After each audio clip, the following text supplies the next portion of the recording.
OsG Unit. Welcome to the Really Show on YouTube. You're watching the OsG Nightrider Show. I'm your host, OsG Nightrider. Right, guys. Before we get into all this, right, I just want to simply explain something while being late. I've been having a rest today, right, due to a headache. Because I'm not feeling too good. But however, I'm not going to let it stop me from doing the show, am I? So there you go. I hope that explains everything. I hope that really answers your question as to why I am late. But other than that, guys, on today's show, we're going to be going over the lore,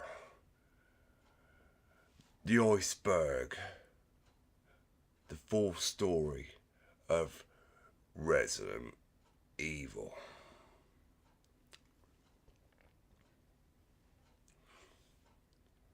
So yeah, hope you guys are ready. Hope you strap yourselves in, guys, because we're going to be in for a fun episode tonight. So yeah. Oh boy. Ugh. You know, I can't stop thinking about that freaking, what you call it, you know. The Valley of the Jolly. Oh my god, here we go again. Ever since I watched that, what's it, all I've been thinking about is that. The Valley of the Jolly Green Giants. Oh boy. Or should I say,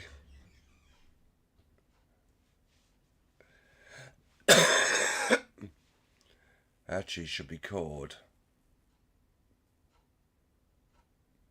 MJ's got a moldy green penis. Okay. All sisters though, guys, all jokes aside, right? But if you're somebody, right, with a smelly moldy green penis, then you sister to get yourself checked out, because that is very, very concerning. Oh, fucking hell. Jesus Christ. Yeah.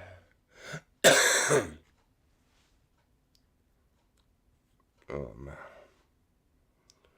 Alright.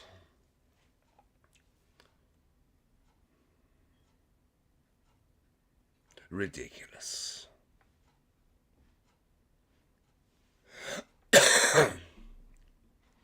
Right. Okay, guys. We're gonna be going through this reaction. So if you bear me, guys, I got up on the app, so yeah.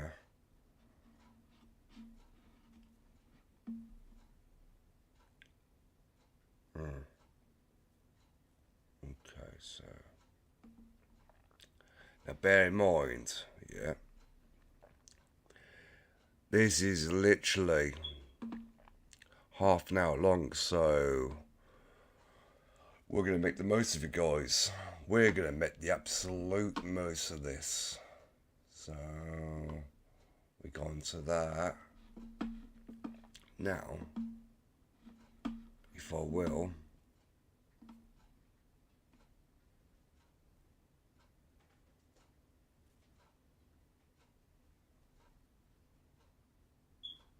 Open.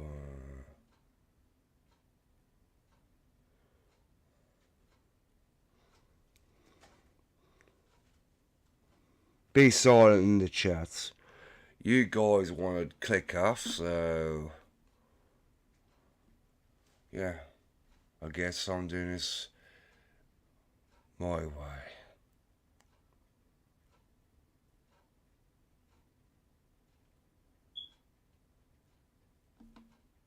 Right, here we go.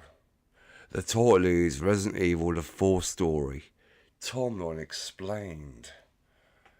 Technically, guys, this is like an iceberg of some sort. So, yes.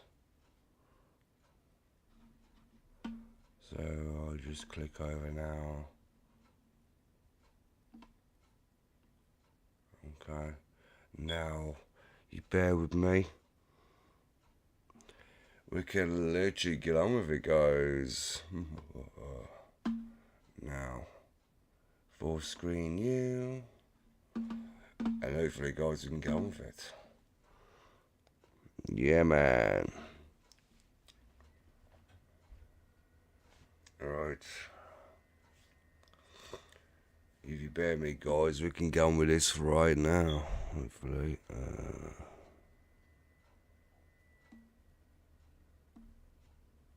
Okay.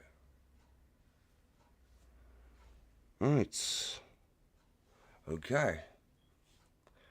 You ready, guys? Let's do this.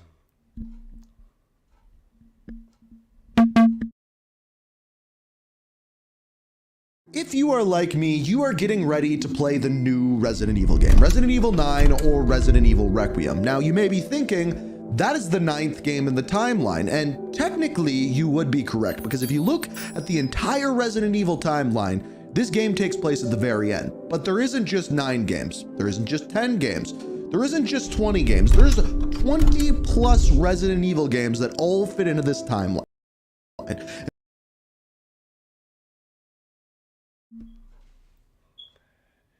10 games, that literally makes no freaking sense. I mean, if you add on the freaking worst one of them all, that being, what do you call it? Operation Raccoon City, or whatever, then you might make the argument. I mean, there's loads of Resident Evil games out there.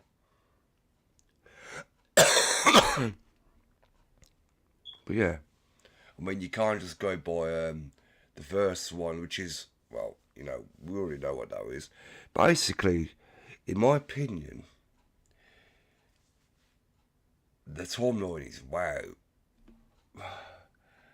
Well, let's just say, in my opinion, the timeline is not in order with some of these icebergs, because if you're going to compare it, right, and go by the games, right, it should be Resident Evil. It should start from Resident Evil 0, then going towards number 9. But again, guys, I'm just speaking for myself here, so you know, I'm hoping it goes in that order, because if it goes in that order, right, then you explain the full story in greater detail. So yeah. I hope it goes that way, you know. Well, I'm hoping it does. There we go. And what I like to do in these timeline videos that I put together is take all of the most important parts and all of the pieces, all of the characters who are important to this story, and tie it into one video. Now, the thing about the Resident Evil timeline is it spans over quite a long amount of time. It begins in the early 1900s, but is actually predominantly focused at the end of the 90s, early 2000, and even spans all the way up into present day, with Resident Evil Requiem taking place in the year 2028. So what I'm saying is, introducing Augment Code Review, the current best code review tool when it comes to high signal, low noise review.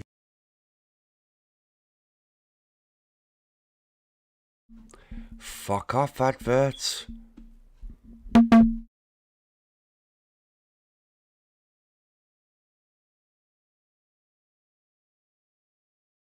this video took a long time to put together, and if you could hit that like button if you enjoy these timeline videos, it'd be very greatly appreciated. But without further ado, grab a drink, maybe a snack, sit back, relax, and enjoy the entire timeline of Resident Evil.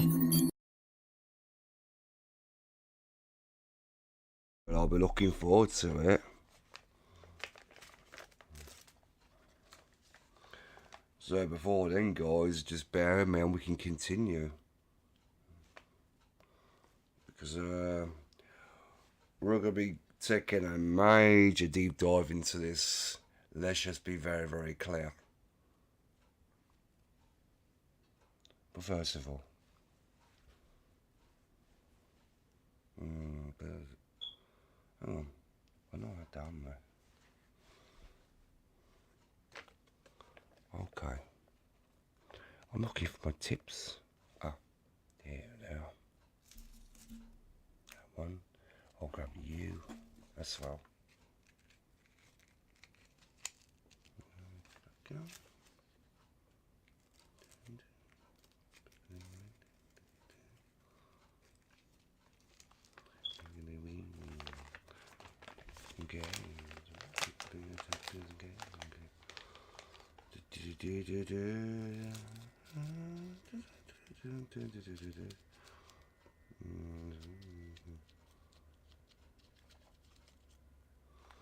Boy, God.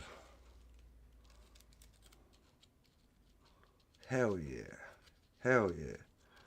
I ain't gonna be doing this. You like it or not?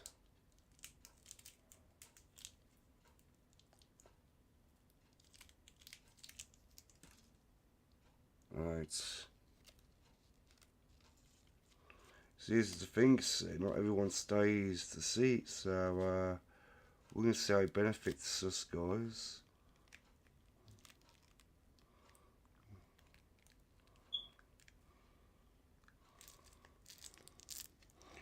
Hope you guys are ready.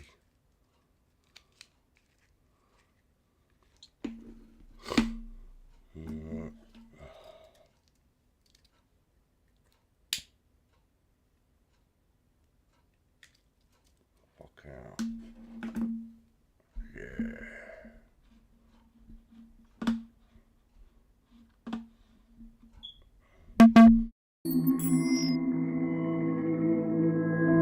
Now, Miranda is the main villain of Resident Evil Village, and we'll get to that eventually, but her backstory begins really in the year 1919. 10 years prior to this, she gave birth to her daughter by the name of Eva.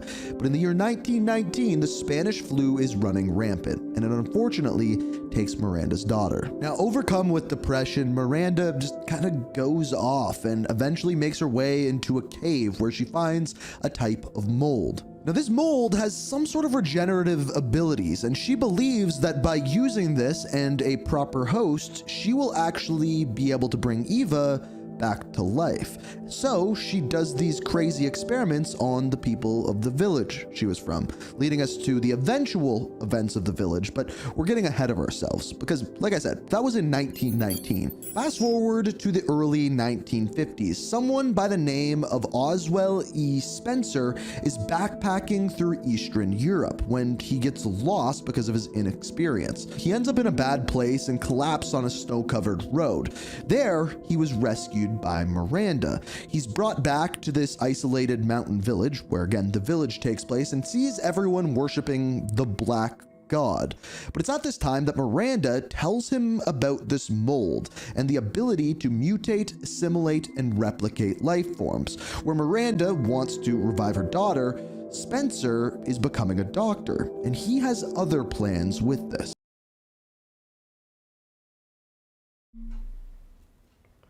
Right, from what I could gather about the whole entire story, I think it involved the progenitor virus, which was from a certain plant. That's what I got out of it before. But again, having to know about all this, I mean, I wasn't aware of this, so I'm hoping this information is correct. Because this bit is new to me. This bit seems also new, if it's true, of course.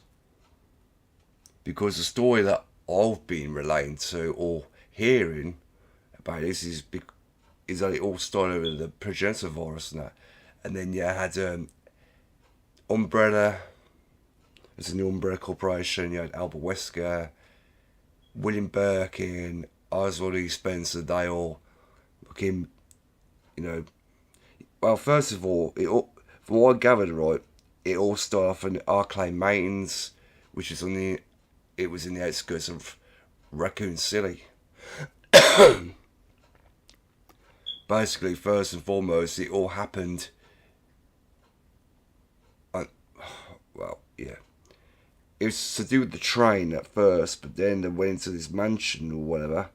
You got Rebecca Chambers, Billy Cohen, and that. Then, that was a whole Resident Evil 0 timeline, and you go onto the Resident Evil 1 timeline where you had the Alpha team. But first of all, it was the Bravo team, then you had the Alpha team as well. But yeah. You know what I mean? We'll get to that as we go along.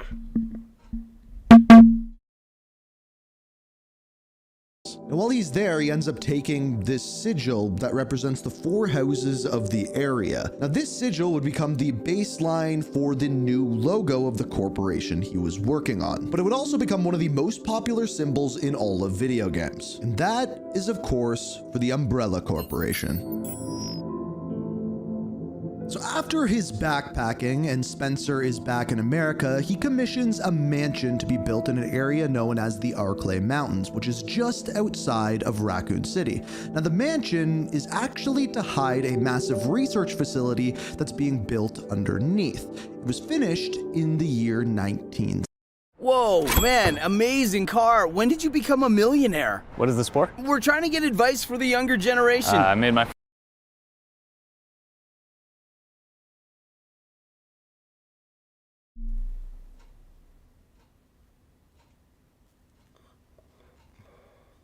Now I'm guessing this is where the events of Resident Evil 0 takes place.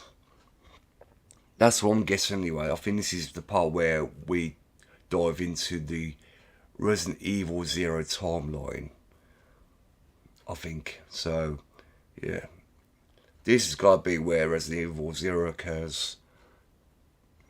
So, yeah. Hope you guys are ready for this.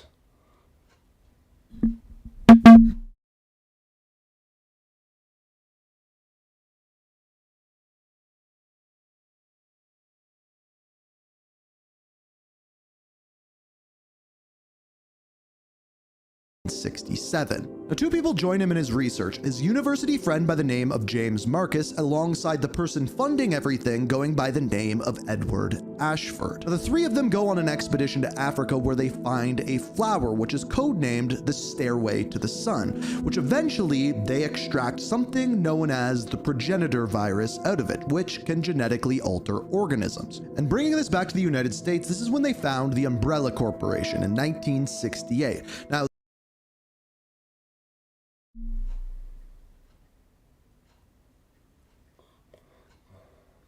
so that's how it happened then. So technically, in hindsight, right, Miranda is the main villain in the game, not Albert Wesker. Okay.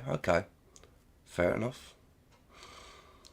Because obviously, for all the length of time we've been playing these games, right, you would have thought Albert Wesker was the main villain. Not really. It was Miranda the entire time. Okay. Wow. Funny that. Okay. Not bad.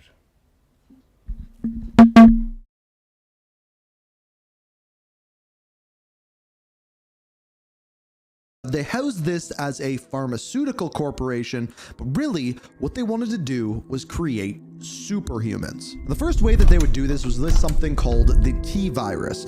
Basically, what they did is take the progenitor virus, combine it with leech cells, and create the T virus. Now, the way that they would test this is the other thing that Spencer funded was foster homes, which would give him a ton of lab rats. And when I say lab rats, I mean kidnapped children that he would test the T virus on, and as it would turn out, almost everyone who got given this would die. except for one person, someone by the name of Albert Wesker. This is going to be one of the most important characters through the whole story. Now, we will come back to him, but what's important to know is him alongside another person by the name of William Birkin, who was kind of a scientist, one of these child prodigies alongside Wesker, were kind of the right-hand mans to Oswald Spencer. Now let's go back after the original founders of Umbrella Corporation, starting with Edward Ashford, the really rich guy. Now, he went off to Antarctica to do his own research, setting up a project known as the Code Veronica Project. Now, this was used not to create superhumans, but rather to clone people. However, Oswald Spencer would show up in 1968 in Antarctica and inject him with the progenitor virus and kill him. Now, his son, fortunately Alexander Ashford, is able to take over for him, and he is successful and creates 2 clones by the name of Alfred and Alexia. Now, Alexia becomes a childhood genius, and when she does, she finds out that she is cloned and is pissed at her father, Alex. She captures Alex, takes him prisoner, and creates her own virus by the name of the T. Veronica virus, injects her father, and then he turns into Nosferatu. Yeah, things get a little wild here. Now, she learns from her mistake with this one, and then injects herself with the T. Veronica virus, and then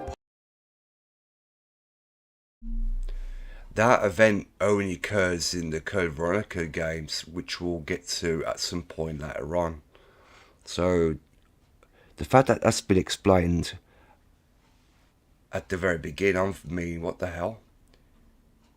Oh my god, this, Jesus Christ, bro. Okay. I'll give this guy a bit of the doubt, because obviously we already know that that occurs during the Code Veronica game, as you guys already know, if you haven't already played the game to its entirety like I have. But yeah, but we'll get to that. puts herself into stasis. That's all you need to know for now. We'll come back to her. Now, years later, the other founder, James Marcus, gets even more obsessed with the leech DNA and ends up creating something known as the Queen Leech, which again, we'll come back to.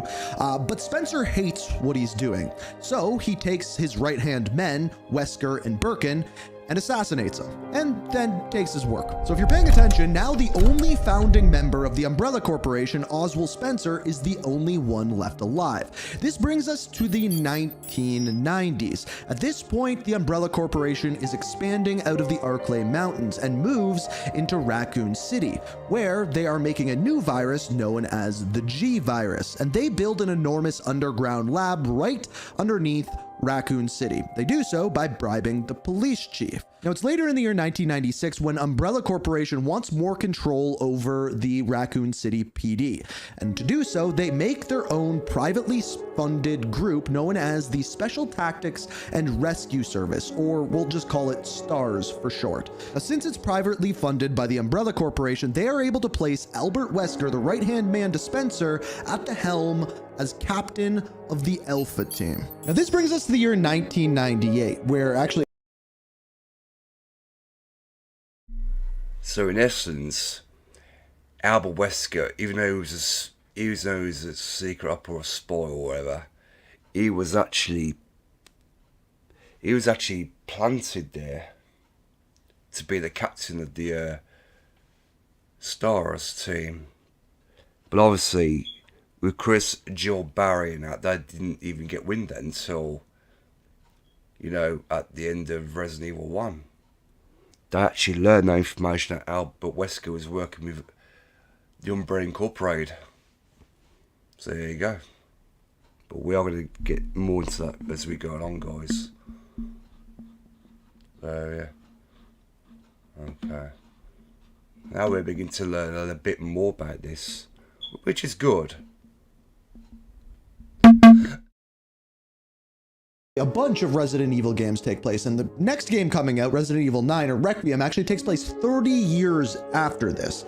But this brings us to the first Resident Evil game. No, not really. Okay, well, it's not technically the first Resident Evil game. But I mean, it is the first. Writing a book is hard. Knowing if it's good, even harder. Neat manuscript analysis.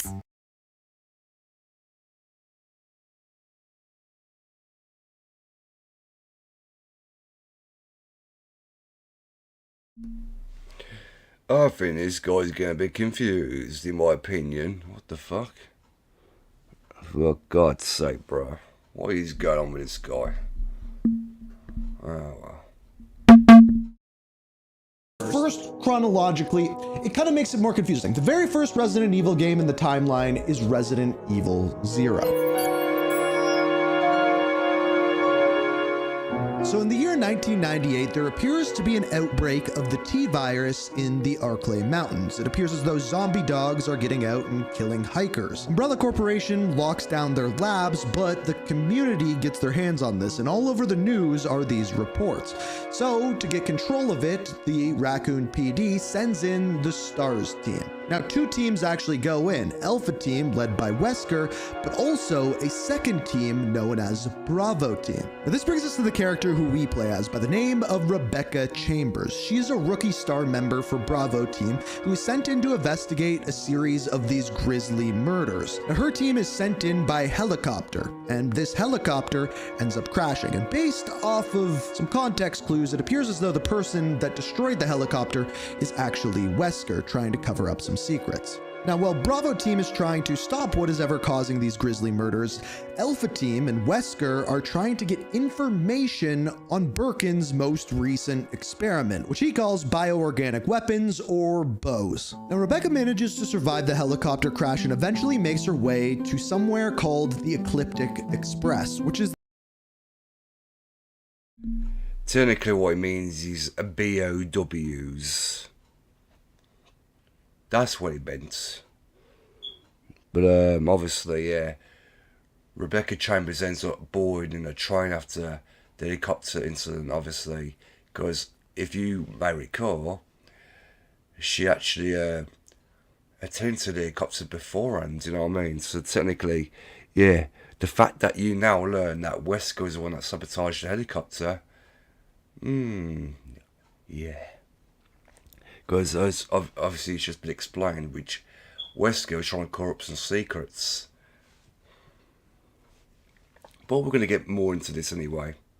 We're going to get more into this, because this is intriguing. Okay, here we go.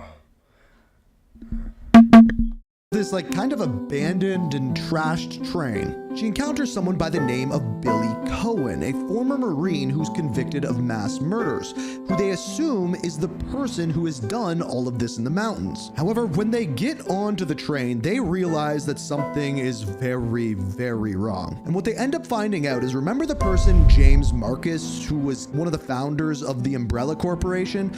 Well, yeah, after experimenting on the leeches and being killed by Whisker and Birkin, he was thrown into the water alongside the Queen Leech.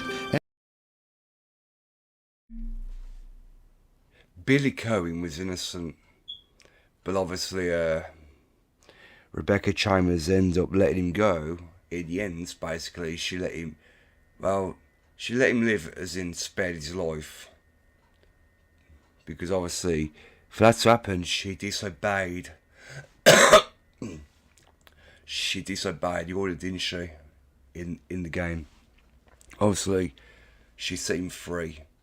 And Billy Cohen hasn't been seen since. So, yeah. And they kind of ended up feeding off each other, which creates this weird hybrid between Marcus and the leeches, and he survived, and now he wants revenge on the Umbrella Corporation, predominantly on Wesker and Birkin. So everyone on this train has been basically taken over by this weird version of the T virus, and eventually, somehow, Rebecca and Billy manage to stop the train, and it crashes into the Umbrella Corporation training facility. And when it does, this leech version of Marcus reveals himself to Wesker and Birkin, and they initiate the facility's self-destruct sequence. Somehow, Rebecca and Billy manage to escape, all the while killing the Queen Leech, and do so before the building explodes. And at the end of Resident Evil 0, it sets up the events of Resident Evil 1. We find out that Billy is innocent, but he still fakes his death because the world isn't going to believe him. So he throws his dog tags off, all the while Rebecca sees a mansion in the distance. Of course, being Oswald Spencer's mansion, or the There you go, guys.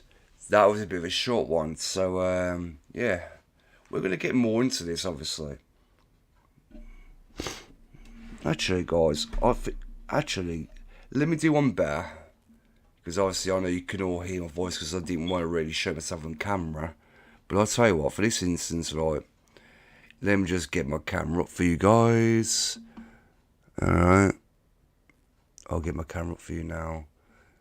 If I can. There you go. How's that for you? Ta-da! Alright. And if I just move the camera so you guys can see me.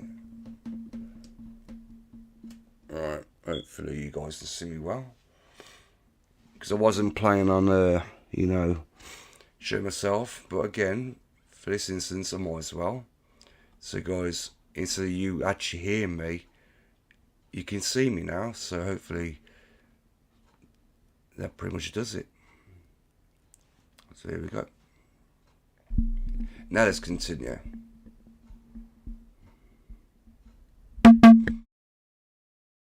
Umbrella Mansion. She works her way there because that is where Alpha Team has now gone, all the while leaving Billy behind.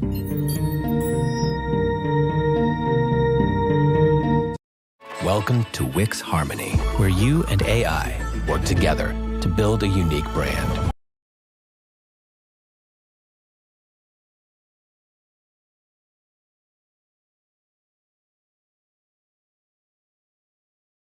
Taking place just one day later, shortly after Bravo Team goes missing in the Arclay Mountains, Alpha Team, led by Chris Redfield and Jill Valentine, traveled to investigate. Their mission goes horribly wrong because of some zombie dogs, and they end up taking inside of the Spencer mansion. They then find out that it is infested with zombies and massive bioweapons that were all created by the Umbrella Corporation. And as they go through this maze of a mansion, they slowly uncover evidence and secret laboratories beneath the mansion, which tells them this story of Umbrella's illegal experiments with the T-virus on unwilling humans. Now, as they make their way through the mansion, eventually Jill and Chris end up running into the member of Bravo Team, Rebecca Chambers. Chris Redfield, Alpha Team. We're here to rescue you. Richard! What the So yeah, let's just say back in the day, audio wasn't as good as it is today. But as we go on, we end up finding out that one of Alpha Team's members, Albert Wesker, is actually working for Umbrella Corporation and trying to cover up what is going on in this mansion. As we go through, eventually we get to see Umbrella's big, powerful weapon, which is the Tyrant, which in other words, Albert Wesker used the Stars members as his little personal piggies. And obviously, he tried to bribe Barry into doing everything he told him to do, while saying his family would be in danger if he didn't do everything he said. So technically, that's where Barry plays a role in. When Barry gets sent away, Wesker starts shit talking Barry, and all of a sudden Barry hears and gets wind of it, knocks Wesker out, and then aids Jill Valentine. Then obviously, depending on who you played as in the Resident Evil 1 game, you could play as either Jill Valentine or Chris Redfield. Obviously, both campaigns play pretty much the same, but with Chris's campaign, he helped by Rebecca Chambers, as well as Jill's campaign helped by Barry Burton. But depending on who you play as, right, one of the other characters is locked away in a cell, which means you have to literally get towards where the lab is in the basement, right, and use the discs to try and get them out. But obviously, I think that's when the self-destruct sequence happens, is where you can actually set them free. But then eventually, they get to an helipad, you fight the Tyrant, next thing you know, Brad Vickers comes after you fire the flare, he drops down a rocket launcher, you blast away the Tyrant, and then it set off on the merry way, and the mansion explodes, and that's where you come into Resident Evil 2. Basically, with Resident Evil 2 and 3, the events of Resident Evil 3 begin before Resident Evil 2, which is a bit confusing. Because obviously with Resident Evil 3, Nemesis, right, you get to see how it all unfolds, as well as with Resident Evil 2, that's where Claire Redfield and Leon Kennedy enter the city, knowing all the barricades are, you know, gone or whatever. Right. Yeah, we'll get to that eventually, guys. We'll get into that. So here we go. Was apparently meant for military use, but basically is a really big giant zombie. And by the very end of the game, you end up defeating the tyrant and exploding the mansion as you narrowly escape. Yeah, the ending's almost exactly the same as Resident Evil 0. Now, the one thing that does differ is Wesker. At this point, he was hired to get the BOW samples. However, he was unable to do so. Surviving the explosion somehow, he leaves behind his Umbrella Corporation glasses, seemingly retiring. Now, I know this is the one area of the timeline that gets a little wonky, but we have the first half of Resident Evil 3 before the events of Resident Evil 2. So taking place on September 28th, 1998. So when Alpha and Bravo team got back from the Arklay Mountains, they told everyone what happened and no one believed them. Because of this, STARS is disbanded. However, after the explosions at the training facility and after the explosions at the mansion, T-Virus has gotten out and is now in Raccoon City. Technically, in other words, this actually occurred not long after William Birkin was supposedly assassinated by Hunk and that. His team, obviously, they were sent in to retrieve the G-Virus sample. Then obviously, the objective at the time was to bring him in alive, but unfortunately that just didn't happen, because obviously not long after that happened, right, he pretty much injected the virus into his own body, causing himself to mutate into the Project G. Next thing you know, he went after them survivors, as in the, you know, the Tactics Force, and then next thing you know,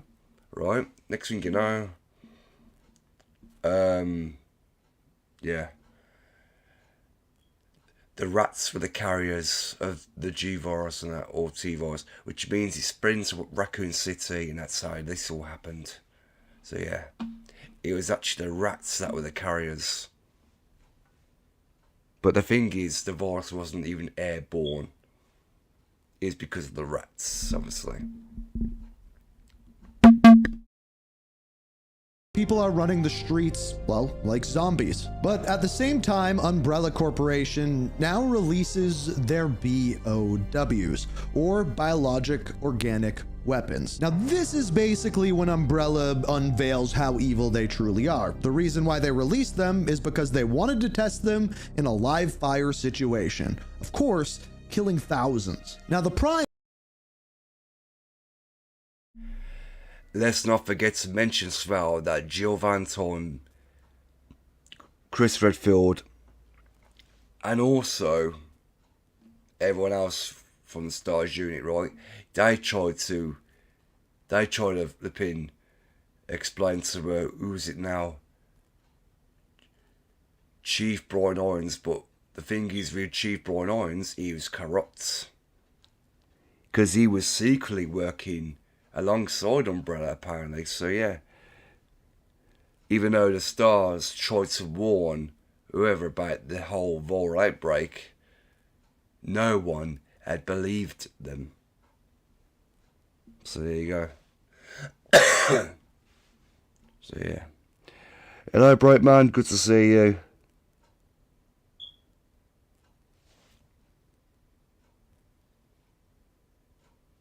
Yeah, that's the reason why I was late going live. That's the reason why I was late going live, bro, man. Because I was obviously having a rest on the bed. I was already aware what time it was. I had to have a bit of a rest, and then yeah, because I had a splitting headache at the time. So I do apologise for starting the show late. So yeah. I sound rubbish, don't I? I really do. It's absolutely bad. Oh, thanks, man. But again, I'm not going to let it stop me from doing this episode. I'm not going to let it stop me. Okay, let's continue. I mean, yeah, to be honest, before we continue this, guys, I was not going to show myself on camera. But, you know, that's why I left the camera off. But again, for this, obviously, I just thought, oh, why not? Like, I just thought, might as well just show myself on camera because, again, I don't want people thinking I'm hiding away. So, again, at first I wasn't going to show myself, but I've decided to now. So, there you go.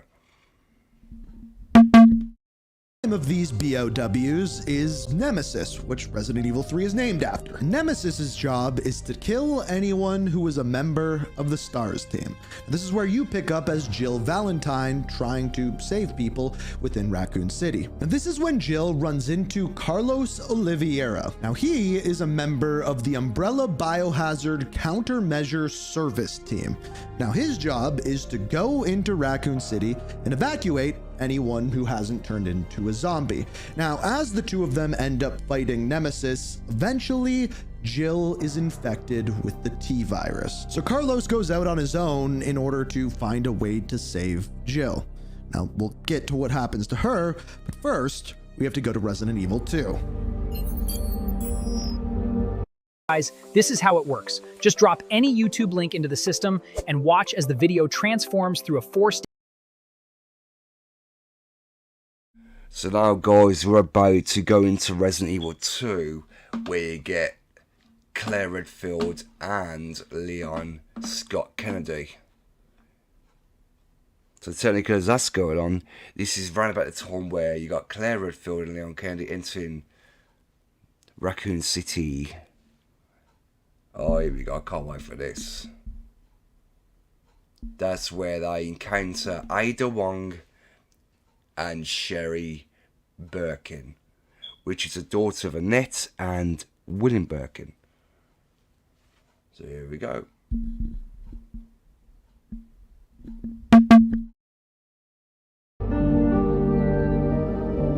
Enter Leon Kennedy.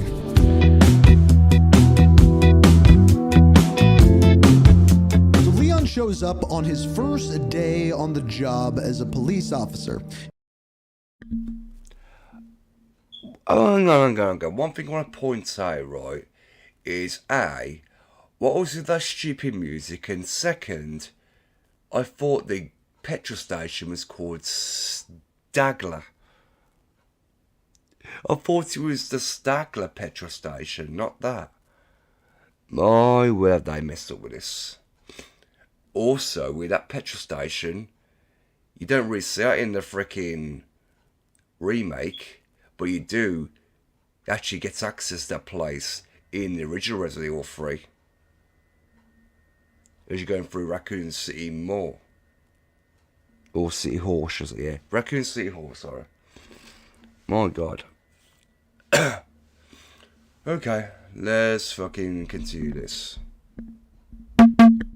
It just so happens to be during the peak of the Raccoon City outbreak, and immediately runs into Claire Redfield, sister to Chris Redfield, who has been missing. So the two of them make their way into the heart of the city together, and as they do, they very quickly get separated. Working their way through the Raccoon City Police Department, Leon quickly finds out that the entire thing has been overrun by zombies, except for one person. He runs into Ada Wong. Hey! Who is that? Stay sharp.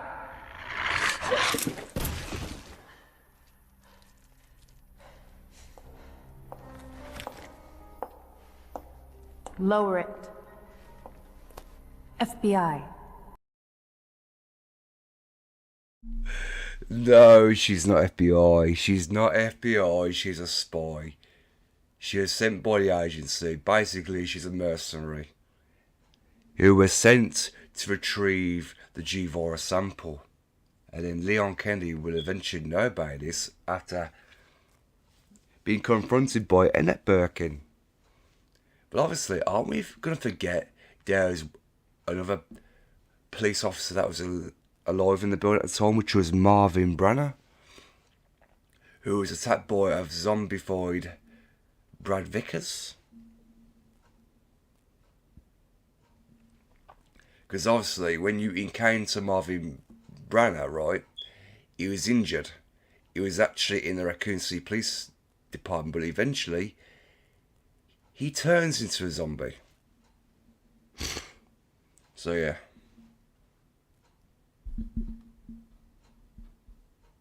Fucking Ada Wong, that gets me up to it. I can't believe Leon Kennedy of all people actually believed all this as well, which is quite funny considering. This is absolutely hilarious, I'm not gonna lie. Sorry. Thank you for your help. Surprised you made it this far. FBI, huh? What's going on here? Sorry, that information's classified. Where are you going? Do yourself a favor. Stop asking questions and get the hell out of here. So she asked Leon to help her get her hands on a version of the G virus, a new. Ooh, feisty, eh? No wonder Leon has a soft spot for her. What are these two steady dates? Lovers.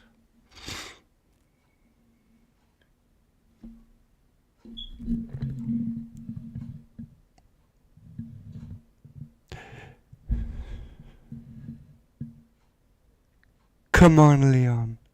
Live with me. Let's live that beef injection. Shut up! For God's sake, what am I doing? I'll give you fucking beef injection, sickos. Okay. I'm getting way ahead of myself. Let's continue. New version of the virus that William Birkin has been working on, where Leon eventually runs into William Birkin's wife, who informs him that Ada Wong is actually a mercenary who is being paid through the black market to steal the virus. So he steals the virus for himself, and then Ada Wong holds him at gunpoint, where Birkin's wife shows up, shoots Ada Wong, and then she falls with the G virus down into the depths of the laboratory. And guess what?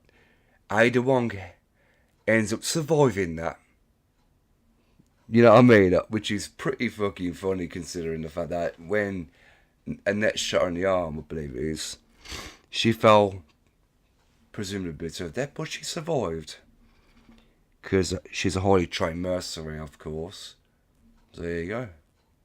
But obviously it's not until, I believe it's Resident Evil 4, where Leon eventually meets up with her again. But we'll get to that at some point, so don't worry. Obviously, Leon has his fair share of encounters with Ada Wong on many occasions. So yeah, guys. This time, Mr. X, a new BOW, ends up showing up and getting in a fight with Leon, and when all seems lost, Ada Wong, somehow surviving her fall, throws a rocket launcher to Leon and they take out Mr. X. Meanwhile, Claire ends up running into a little girl named Sherry with the last name Birkin, daughter to William Birkin. Now eventually the pair of them end up getting in a battle with something called a tyrant, which eventually, after they escape and run into William Birkin's wife, Annette tells them that this is her husband. This tyrant is William Birkin. What ended up happening is Birkin wanted to sell the G virus to the military. Umbrella Corporation, and specifically Spencer, did not take too kindly to this, so they shot him, killing him. However, he had the G virus. He injected himself with it and became a tyrant. In doing so, he ends up going on a rampage and destroys a bunch of the facility's T-virus, releasing it into Raccoon City, causing the outbreak. Now, after we find this out, we also find out that Sherry has been infected by... Whoa, whoa, whoa, whoa, whoa, whoa. Let's not forget to mention the rats were the carriers. Let's not forget that, buddy. It was a rat that sent into Raccoon City. Let's not forget that, bro. Let's keep the story on track. The T-virus. So her mother, along with Claire, go deeper into the facility to try to find an antidote, and eventually they end up doing so. Not before William Birkin ends up killing his wife, leaving Sherry an orphan. However, Claire manages to help the two escape upon getting to a train, as the facility has now enacted the self-destruct sequence. Again, seeming pretty familiar. It's at this time where Leon meets up with them on the train, and they narrowly escape in time before William Birkin is killed and the self-destruct sequence goes off. So after Resident Evil 2 is over, Carlos ends up finding an antidote for Jill, bringing it back to her and using it on her. They're okay. Hunky-dory. Now, the two of them need to escape because they now found out that Raccoon City is being blown up by the military. So they work their way once again through laboratories and everything and run into Nemesis once again. Upon a big fight, they end up taking out Nemesis with an even bigger gun. They then escape on a helicopter, and then a really big bomb blows up Raccoon City.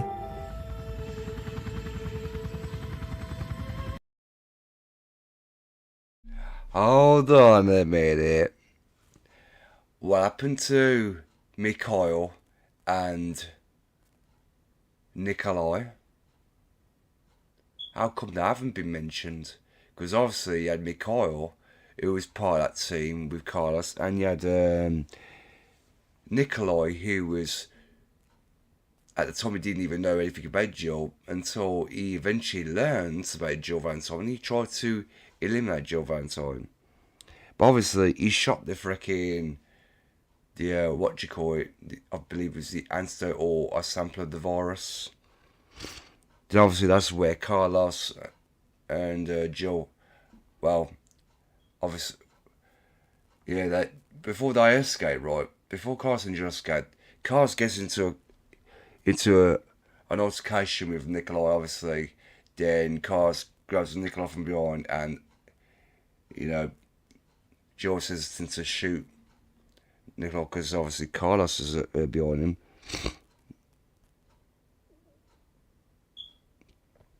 Oh yeah, that did happen. That did. But obviously, yeah.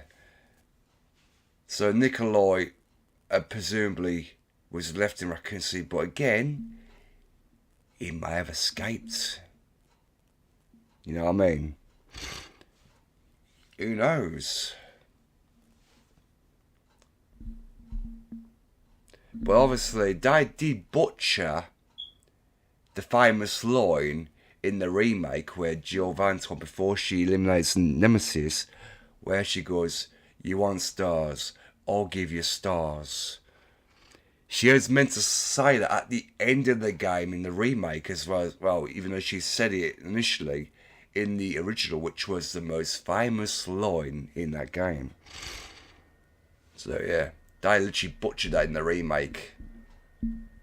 But she used a Magnum for that, which was pretty awesome. So yeah, but they literally butchered that in the remake, obviously, so yeah.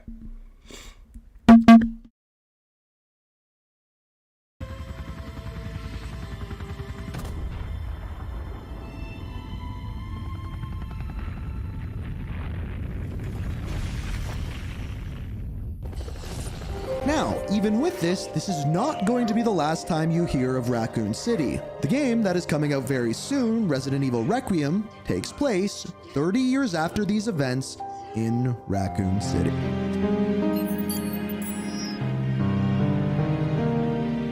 Moving to Resident Evil Code Veronica, this takes place in December of 1998, where Claire Redfield is still looking for her brother Chris, this time in Paris at an Umbrella facility. She ends up getting captured and taken to a place called Rockfort Island, a remote Umbrella-owned prison kind of in the middle of nowhere. This prison just so happens to be having an outbreak of the T-virus, and she manages to escape because of it, but now this is one of my favourite games. One of my favourite games is this, apart from 2 and 3. I'd say the other ones as well, but this one is my all-time favourite.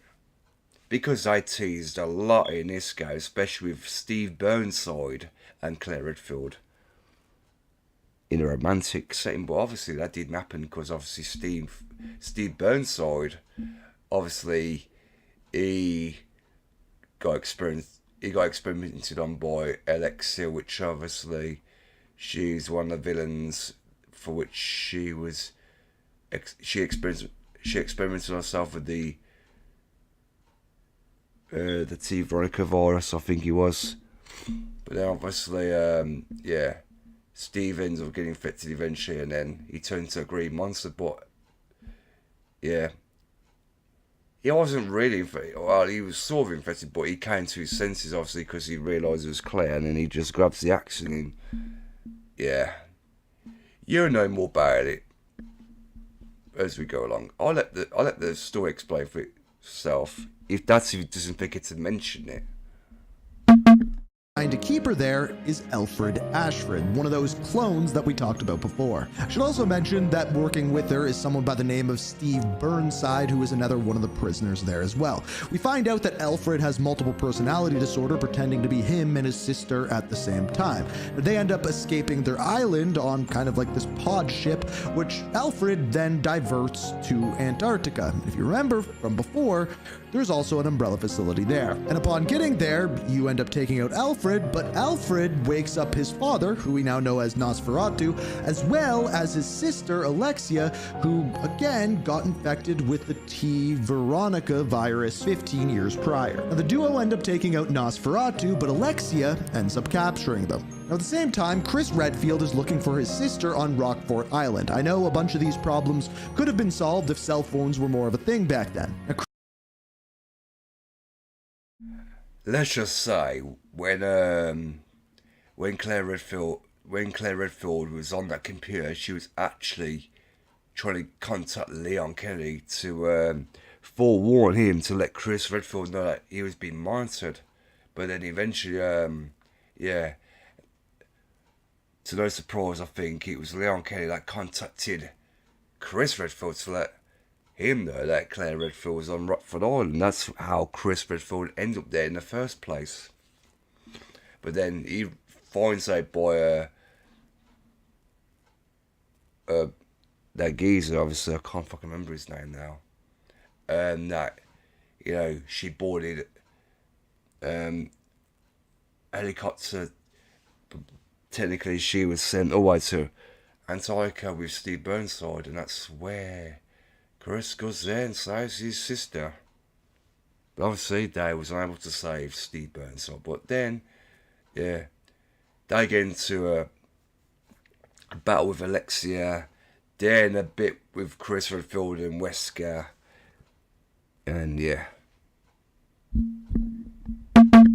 Chris ends up running into Albert Wesker, of all people, who now no longer works for the Umbrella Corporation after the mansion exploded. He has gone rogue and is trying to get his hands on the T Veronica virus. So the both of them end up making their way to Antarctica for two separate things. So Chris shows up in Antarctica and saves his sister. At the same time, Steve gets infected with the T Veronica virus. So when Wesker shows up, they end up taking out Alexia, and he leaves then with Steve's dead body because it has the infection in it. And then, of course, Antarctica blows up. But just to be clear, the reason why this game is kind of important in the timeline is because now we see that the Umbrella Corporation isn't just on the outskirts of Raccoon City, in Raccoon City. They are everywhere. Hold on, bro.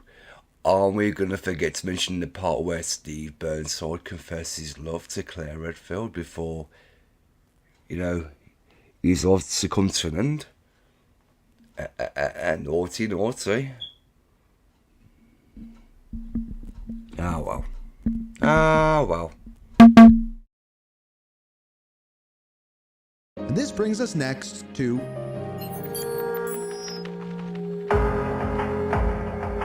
Now, this game takes the perspective of Leon, and it predominantly takes place in the year 2002 in South America, but also goes back into the little bit of the backstory of the destruction of Raccoon City and Code Veronica, things that we've already been over. But the mission that they go on is known as Operation Javier. Now, this time, Leon is working for the United States government alongside someone by the name of Jack Krauser. Played Resident Evil, this name comes back again. Now, you're going after the drug cartel leader by the name of Javier, who has infected his daughter with the virus. Now, eventually, they defeat Javier, who's now also kind of a plant, but as they complete their mission and fly off in a helicopter, we realize that Krauser has been infected and is... Oh, yes, this is the Dark Side Chronicles. Yes. Obviously, at the time, Jack Krauser and Leon was sent on a mission, but obviously, yeah, Jack Krauser was bitten, obviously. But then, to find out, Jack Krauser had to not retire. But then, eventually, he was put up with Wesker, I believe he was. Ada Wong, you name it. So, well, that's if I'm getting at that correctly. I could be wrong on that, but we'll soon know more as we go along, obviously. Then discharged by the military, leading to when we see him next. We'll get there though.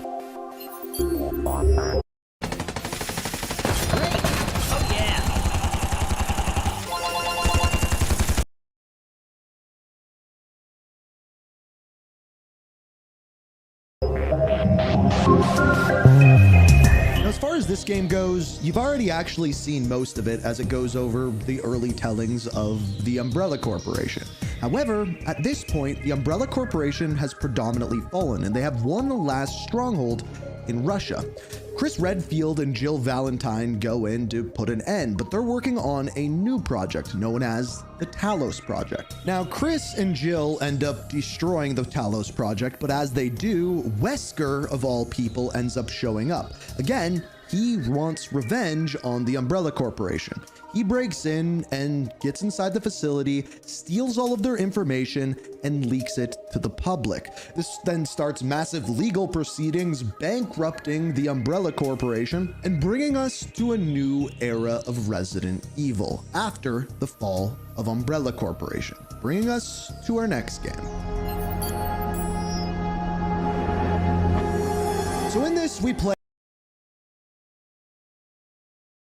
I believe the part you just seen, right? I think that was from the Umbrella Chronicles. I believe that was the Umbrella Chronicles, that little part that we just saw.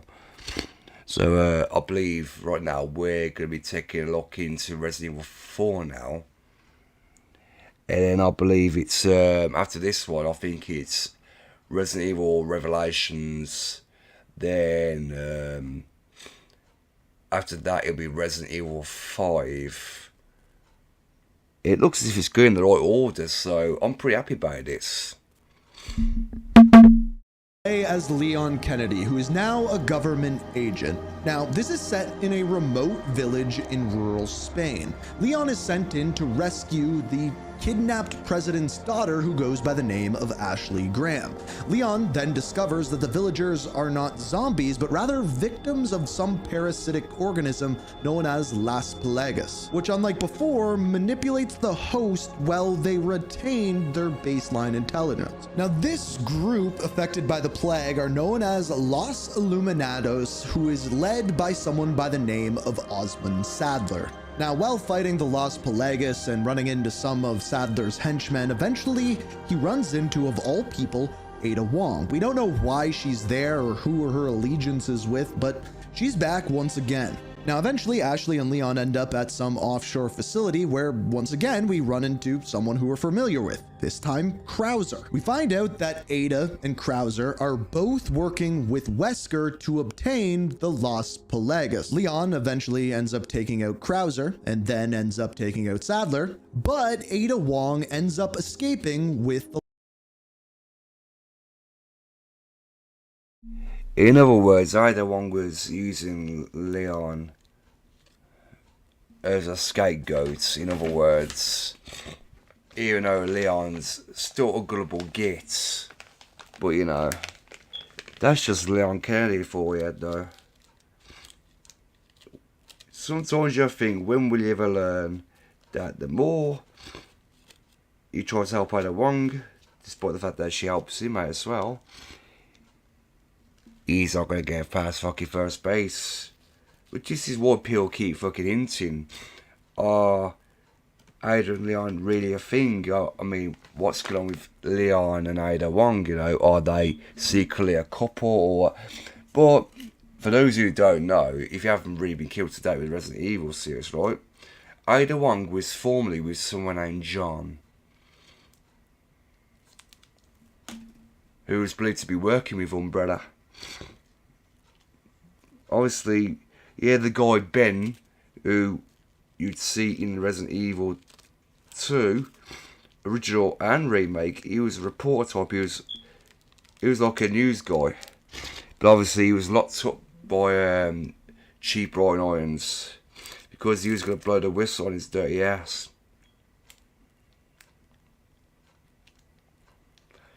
Obviously, him and Chief Irons was taken out by the infected William Birkin. So yeah, those are. Oh, and also, let's not forget to mention Robert Kendo, who was a gunsmith. Now, in the original, he was eaten alive by zombies, but in Resident Evil 2, he had a daughter that was infected or whatever. But yeah, I think he ends up taking her life on his own. But again, who knows? But I'm surprised that bit wasn't even mentioned in this. So yeah.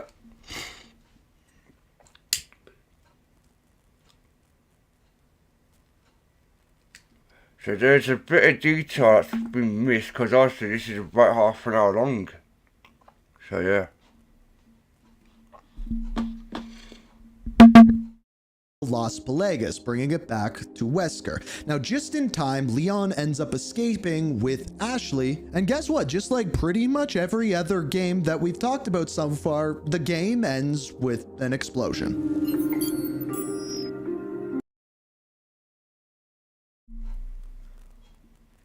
Sheer coincidence, right? No, not really, because that always happens. A self-destruct sequence happens because obviously it's, you know, Umbrella trying to cover their tracks. Let's be for real.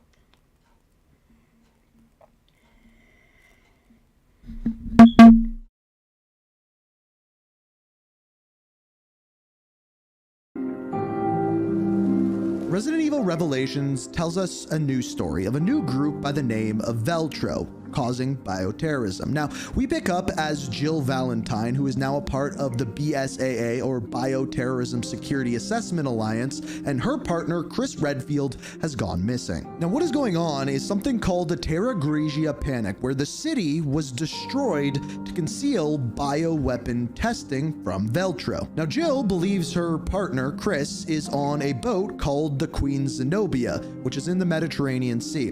When they get there, they're not there, but a bunch of the Veltro are.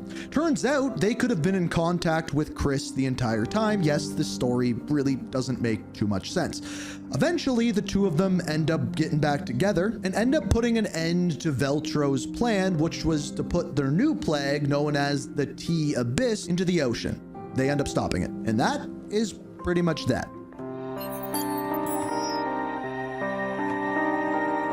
Now, you may be screaming at the screen at this point saying, okay, we took care of Umbrella Corporation, but one of the founding members still hasn't. Oswald E. Spencer has not. Well, this is where the prequel DLC for Resident Evil 5 picks up. Chris and Jill, now senior members of the BSAA, are tracking down Spencer. And when they finally make their way through the mansion all the way to him, he's already dead. Wesker got there first and got his revenge before they were there. So they get in a fight, and eventually Jill tackles Wesker out the window, where they fall, which you would assume would be to her death.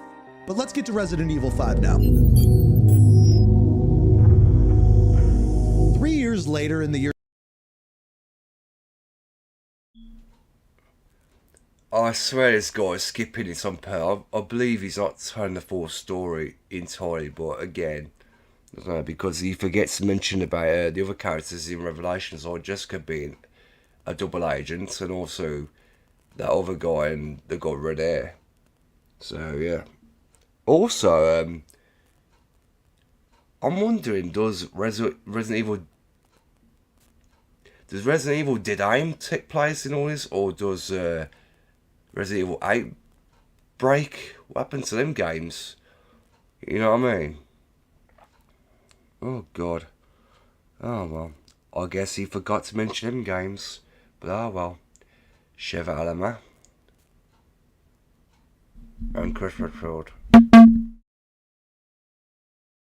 2009, Chris Redfield alongside his new BSAA partner Shiva Alamar are in Africa, trying to take down an illegal bioorganics weapons deal. And as they do, they discover evidence that Jill might actually be alive. So as they end up investigating the area, they end up finding the origins of the T virus, that same flower that we talked about at the beginning of this video. Yeah, they come across that. And lo and behold, guess what? The founders of the BSAA, the people that own it by the name of Tricell, have continued Umbrella Corporation's research, so now they need to stop them. But first, they run into Jill Valentine, who is alongside Wesker, who has some sort of mind control device on her, who then they need to fight and remove said device. Now this time, Wesker has another plan, this time to destroy the universe, launching a brand new virus with missiles all across the universe. Now this battle takes place in a volcano, and by the very end, they finally take out Wesker.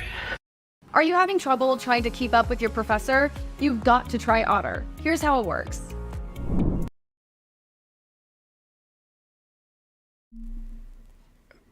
But little did anyone realise that Alb Wesker had a son named Jake Wesker, which you would see in Resident Evil 6 most likely.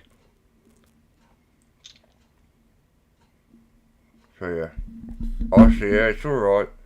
Eliminate Alb Wesker, but oh my god. Yeah, Resident Evil 6, that gets pretty interesting to say the least.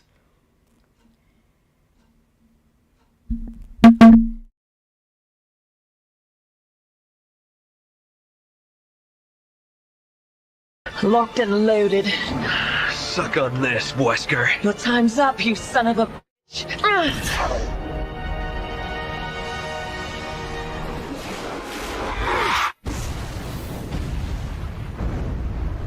This is a massive deal. Not only have we taken out someone who's been a problem game after game after game, but also that pretty much eliminates all of the origins of the Umbrella Corporation. Revelations 2 stars Claire Redfield and another character by the name of Moira Burton.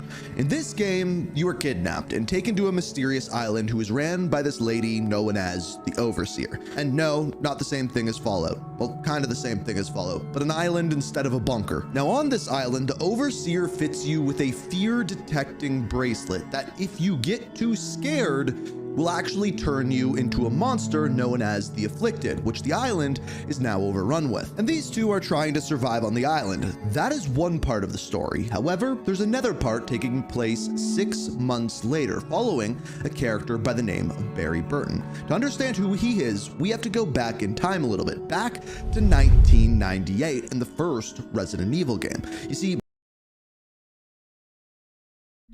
I don't know if you guys realise, right, compare Barry Burton's voice from the first Resident Evil game, compare that to Resident Evil Revelations 2, right?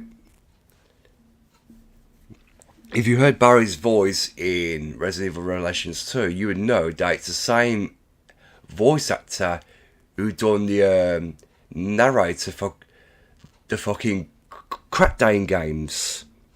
It's the exact same voice. Oh yeah, for those who don't know.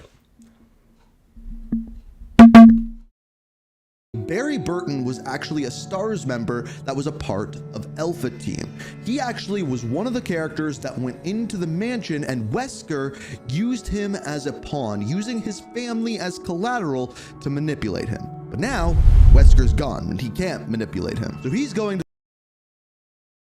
And also, spoiler alert, Maura Burton is actually the daughter of Barry Burton. For those who don't know, but I just thought I'd give you that information anyway, in case this guy doesn't actually mention it. The island to save Claire Redfield, as well as his daughter, Moira Burton. So between Claire and Barry and Moira, they go through a bunch of... Okay, so he did explain it. Okay, fair enough. Because usually this guy has a habit of skipping the story. But again, I think he wants to keep it short but sweet. That's fine. That's okay. That's fair enough. But you still forget the other games, like Resident Evil Dead Aim or Outbreak. Trials and tribulations on the island, but we end up eventually finding out who the Overseer actually is. It's Wesker. But not that Wesker, not the one that's been in all the other games. A new one by the name of Alex Wesker, who isn't actually related to the other character, but is another one of the kids that was tested on at Umbrella Corporation. So we're still not getting away from the name Wesker. But this time, you don't blow up the whole island, you just use an RPG to take out this Wesker. Doesn't he mean the Wesker Project? Yeah. Let's not forget to bring that up, mate. The Wesker Project. Huh? Okay.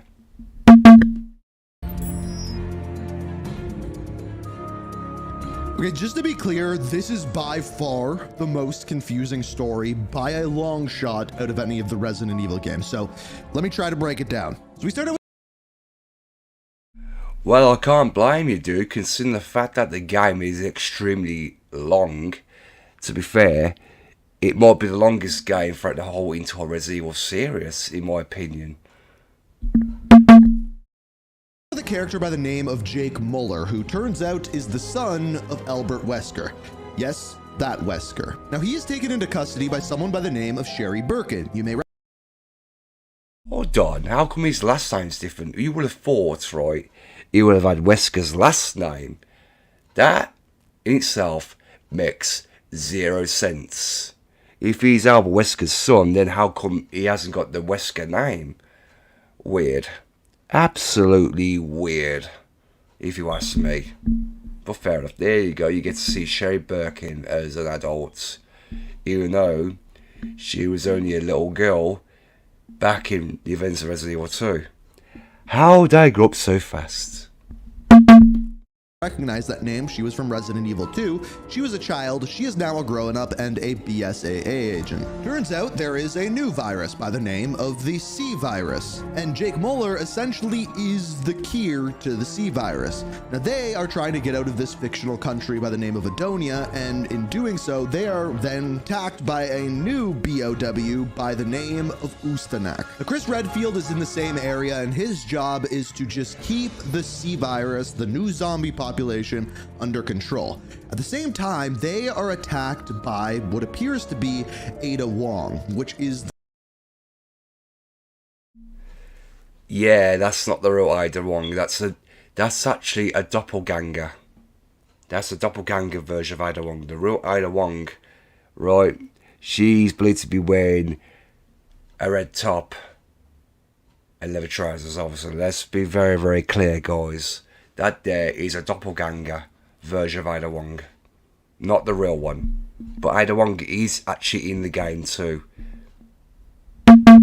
The leader of a new group by the name of Neo Umbrella. 6 months later, so we're now in the year 2013, Leon is in the United States with the president.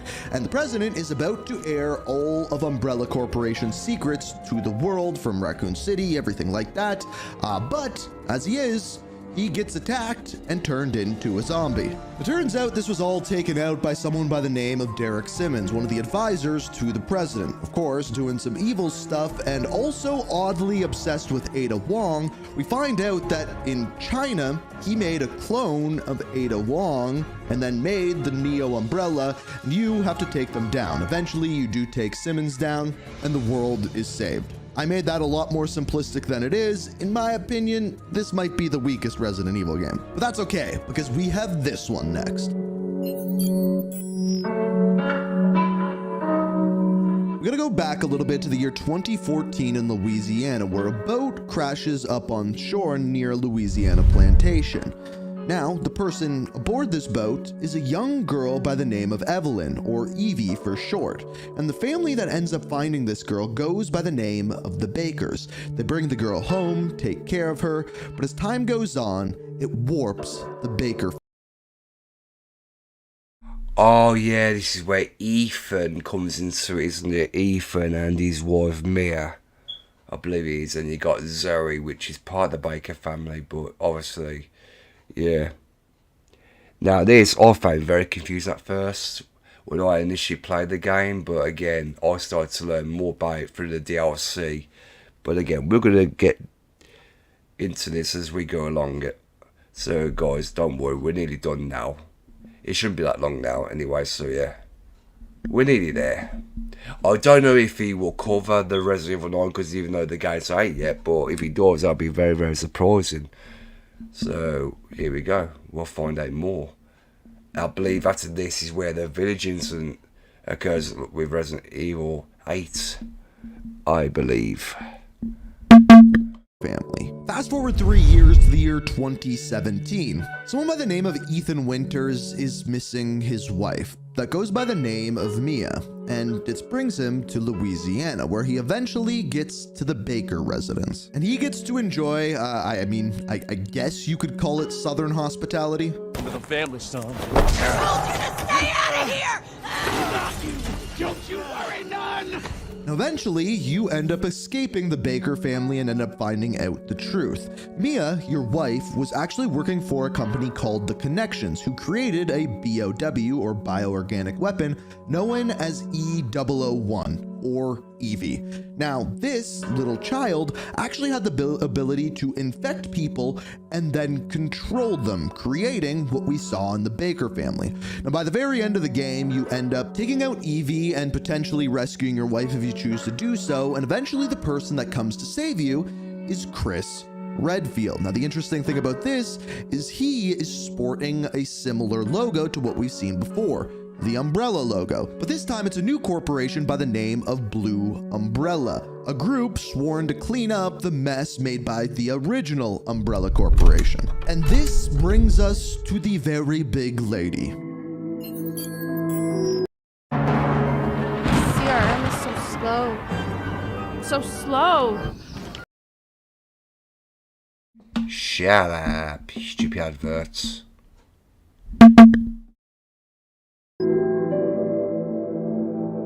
So following the events of Resident Evil 7, Ethan and Mia Winters had a baby by the name of Rose Winters. And they are in Europe under the protection of Chris Redfield. When something weird happens, Chris Redfield comes into their home, kills Mia, and abducts both Ethan and his daughter. But after this happens, they get attacked, Rose is taken, and Ethan is left in the village. After working your way through the village and realizing it's been overrun by these insane monsters, you eventually get brought into a mansion where you encounter a group of, I guess you could call them large Amazonian women, which yes, is a lot of your dreams, who take you captive and constantly hunt you down.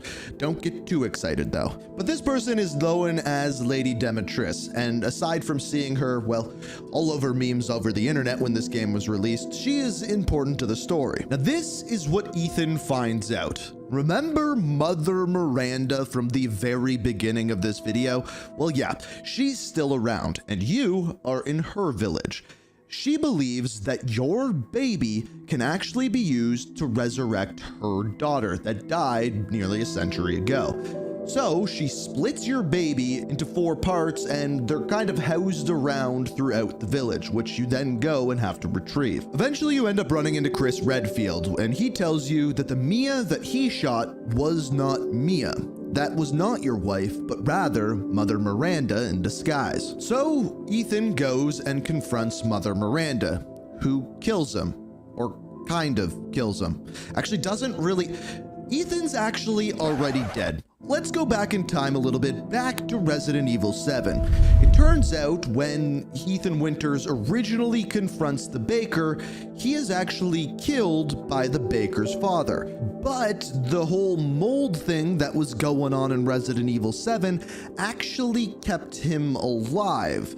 Hence why he has these kind of weird abilities. So at the very end of the game, when you go and address Mother Miranda, she is seemingly resurrecting her daughter. Now, you see, that's the part that I originally found confusing, because obviously, I'm beginning to suspect, right, if Ethan Winters was dead, how come he appeared in Village? Now I'm beginning to know why. Right, okay. Now it's all starting to make sense. Well, at least I think it's starting to make sense, but again. Okay. I don't know if this is going to be a long one, but yeah. I doubt it Resident Evil 9 is going to be on this, but again, we'll finish up anyway. But doesn't resurrect her daughter, actually just resurrects baby Rose. After doing so, Ethan then basically sacrifices himself to ensure that Mother Miranda are killed, as well as the mold in the area, known as the Megamyces. Chris Redfield in turn extracts both baby Rose, as well as Mia, who was found earlier on in the game. Now we're gonna come back to Rose, but first we have to look at the game that's coming out next.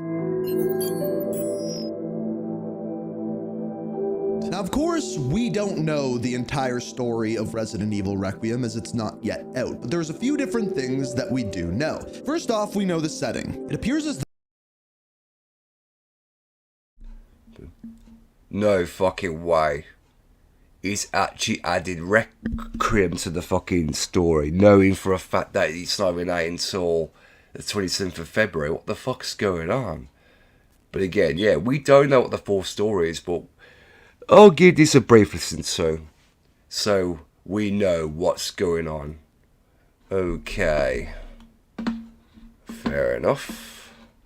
This is with, I believe it's Grace Ashcroft and Leon Kennedy, I believe. And this takes place back to Raccoon City. Nice, here we go. We're nearly there, guys. So it takes place 30 years after the original Raccoon City outbreak. We are going back once again for the first time in decades. This time with two different characters. The first of which is once again Leon S. Kennedy.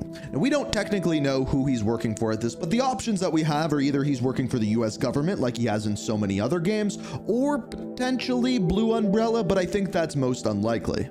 The second character that we know that we will also be playing as goes by the name of... Welcome to Wix Harmony. Take the speed of AI and pixel level control.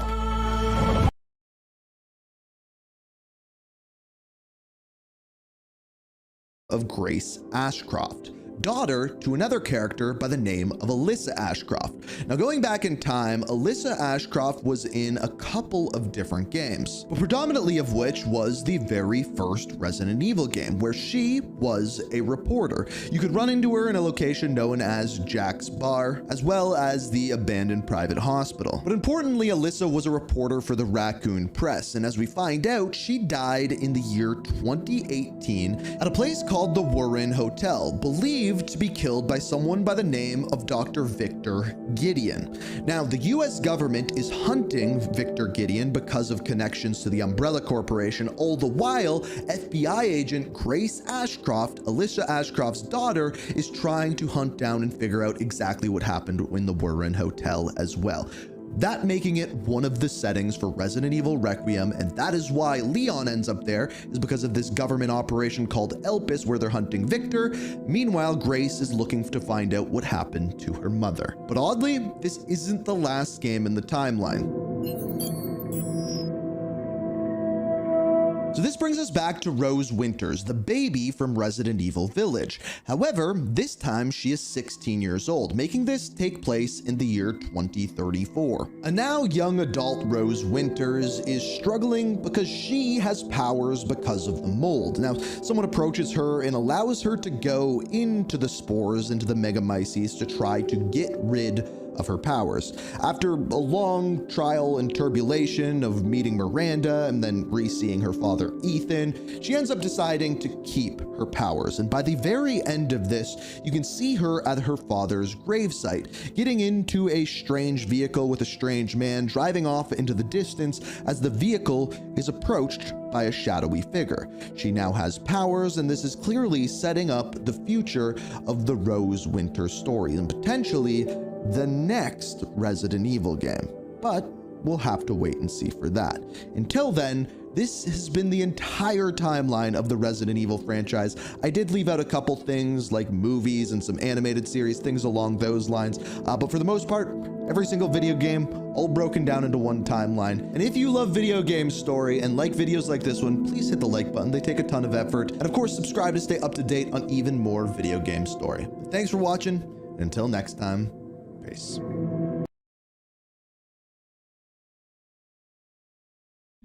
Yeah, that's what I don't understand. Why the hell did you leave out all of that, like the movies and animated series? That would have played a lot more vital information to the lore of the Resident Evil Iceberg. But again, guys, it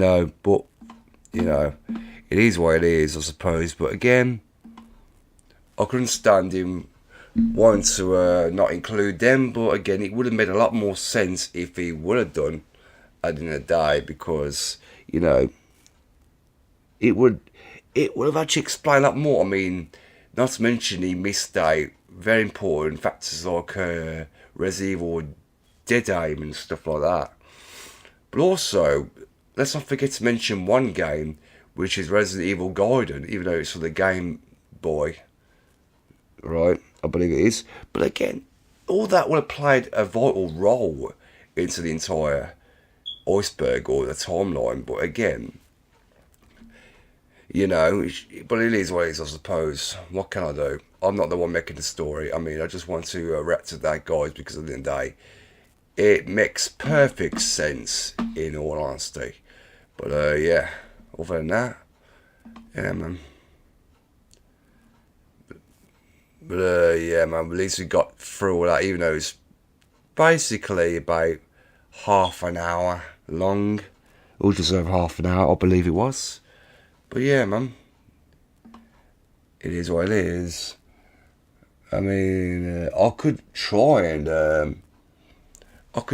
find another one, but again, for that to happen, it's gonna take a bit more, because you're only an hour and 33 minutes into it. But again,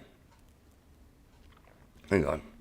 Before that, guys, let me just check something first and foremost. No one's in live. And Discord, I don't know what's in the Discord, but okay. Yeah, guys, I just thought I'd do this solo because I want to get through this the best as I could. But yeah. Oh boy. Jesus Christ. Yeah, guys, despite the fact I did start off late, obviously this wasn't the real time I wanted to start the stream, but yeah, guys, I just wanted to get through most of this and understand, to give you guys a bit of backstory between the lore of the Resident Evil franchise, like, for example. But obviously there's more icebergs out there. I mean, we could always take a look into the freaking villain side of it, but again, I mean, I think we pretty much got the information that we needed about Resident Evil or whatever. So yeah, no, that means anything what it means, but yeah. My God. But again, guys, I did take a bit of a rest by, wanting to go live on the show. But again, guys, I wanted to give you guys a great show tonight, I couldn't just not go live because of me not feeling too good. I mean, to be fair, yeah. But at least we got through it anyway, which is a good thing, in all honesty. So, hopefully, guys, the next time we do a show, I will most likely be back 100%, hopefully. But yeah, man.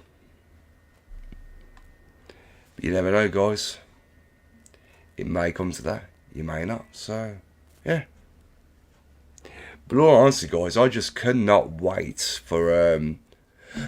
I just cannot wait to see the the Resident Evil 9 Requiem come out, because I'll be more interested to play that game, because to get a full understanding of where the story will go, where it'll unfold, and etc, etc.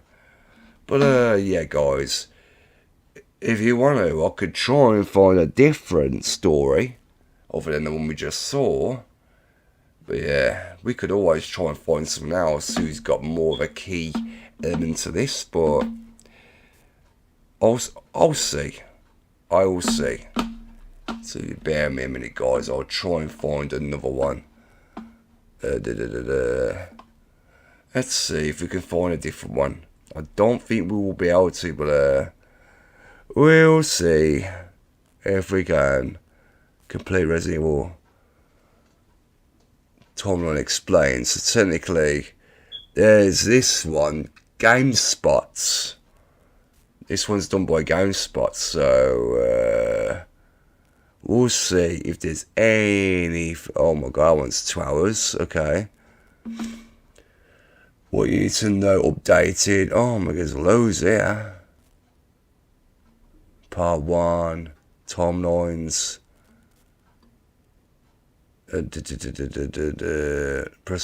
Retrospective. My god, that's 2 hours. I mean, we want to try. And then let's have a look at this one. The one I just went past. Okay. The complete Resident Evil Timeline Explained. But is it going to be the complete Resident Evil story? I don't understand this. But is it going to be the actual full story? I mean, to be honest, that one's only 2 years ago. So, again, I don't know. Let's have a look. The complete on Resident Evil. That's an hour and 42 minutes. 2023, so that's no good. Okay, let's have a look. What you need to know. That's okay. Raccoon City outbreak. No. 4 series breakdown. Okay. Resident Evil Timeline, no.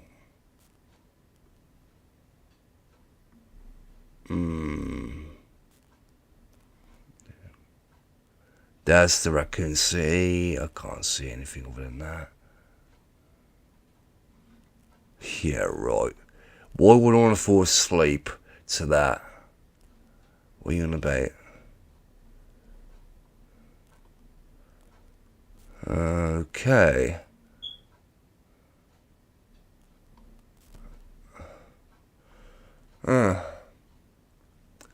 Yeah, I don't think I can find anything else on that, so, fucking hell. I haven't been in Discord for a few days, so, again, I'm just going to check. I don't know whether to go in Discord now, but again, nothing as far as I'm aware of. And no one's in waiting. Okay, that's fine. So, technically, guys, I believe, from what we can gather, I think that's pretty much it. Pretty much. So, technically, even though the guy mentioned about Resident Evil Requiem, which is not even 8 yet, but I'm surprised that he actually included that. So, yeah. Didn't think he would, but flipping out, that is a surprise, because me personally, I was not expecting Requiem to be included in that one, so for that to happen, I'm pretty surprised. So yeah. But again, the only way to find out about Requiem is when we play the game, which, by the way, guys, comes out on February the 27th, 2026. So yes, But other than that, guys, yeah, I do believe that that's been it for today. You know. But again, haha. My God, I feel worse for Withers right now. I really do. Honest to God. But yeah, find out about Albert Wesker and his son, Ada Wong, etc., you know. A lot of interesting characters in this game, so yes. Very interesting indeed. But yeah, man. Oh boy, oh boy, oh boy. What can I fucking say? But again, I just thought to do this freaking episode solo for the time being, because obviously, guys, I've started to notice, right, and I'm starting to notice as well, at the same time, not only has my views gone down with the show, but I'm also losing subs. So I just thought I'd try and spice up a little bit. So, again, well, I don't know what the case is, but again, guys, if anything, I might have to keep you updated on that, what's going to happen, where the future of the show is going to end up. Because obviously, I know I said something about doing a season 3 of this at some point, but again, not sure whether or not to go ahead with it. I could go ahead with it, but again, but for future references, guys, if I do end up doing a season 3, which will most likely be the season finale, the final season of this entire show, right? I don't know whether I'm going to be having co-hosts or if it's just going to be me doing it solo in general. But yeah. Because obviously, you know, me personally, running a show like this, it ain't easy. Especially when you're doing it solo. But again, I think I've done a pretty good job with it so far. I mean, managed to get through all that within a blitz. But yeah, guys, other than that, I'm pretty proud of myself, to be fair. But now that we've covered the Resident Evil bit, right, now that we've covered all that, I just need to explain something to you guys right now about what this show was meant to be about, because not many people understand what this show is based on, right? Yes, this show is called The Realist Show for various reasons, because on a personal level, I don't fake shit on this show. I don't script shit on this show. What you see on this show is what you get. Right? Now, initially, right, this was not meant to be like a Timu, Jeremy Kyle style show or Jerry Springer show. But however, guys, if you may recall season 1, this show stuff pretty chaotic. But it wasn't until this season, which is season 2, where I decided to tone things down a bit. Right? So I thought, okay, let's just do like episodes that are like calm but entertaining, like sort of that sort of job. But there's also aspects for what I want to do with this show moving forward. Like you know, I know I've been contemplating on whether to like get special guests on, which that was something I was supposed to have done initially when I first launched this show. But the thing is, guys, I know I've been wanting to get one person on this show as a special guest for at least one episode. That being the Queen Becky Boop, right? But however, I've been hearing rumours that she may not be coming back to streaming or whatever, or she may not be coming back to the internet. Now, me personally, I don't know how true that is roughly. I don't know. I honestly can't tell you that, because for one, I'm no longer in the Boop server.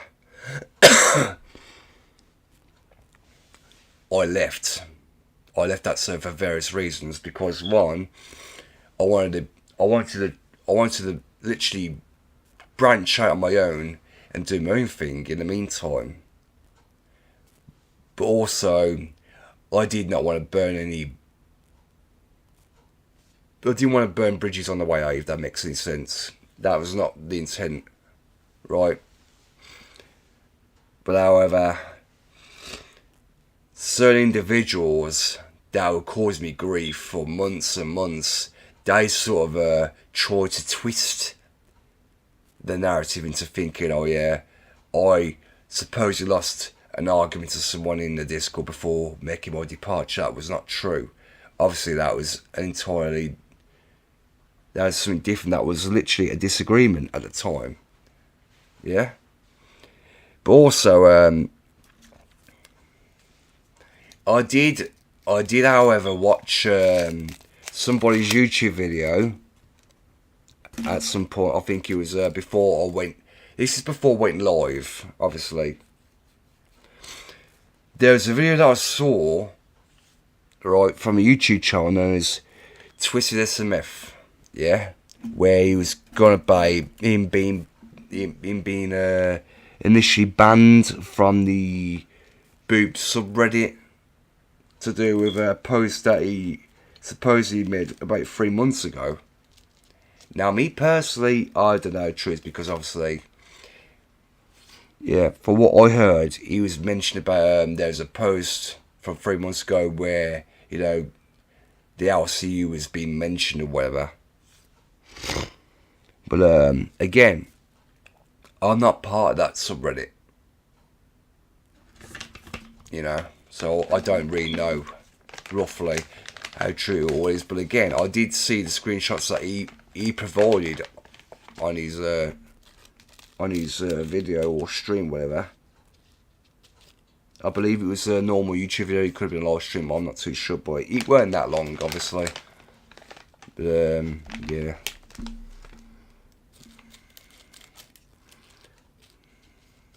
Obviously, I'm not trying to nitpick at the obvious. It's just the fact is, I'm just trying to explain what I heard or what I saw in this YouTube video by Twisted SMF.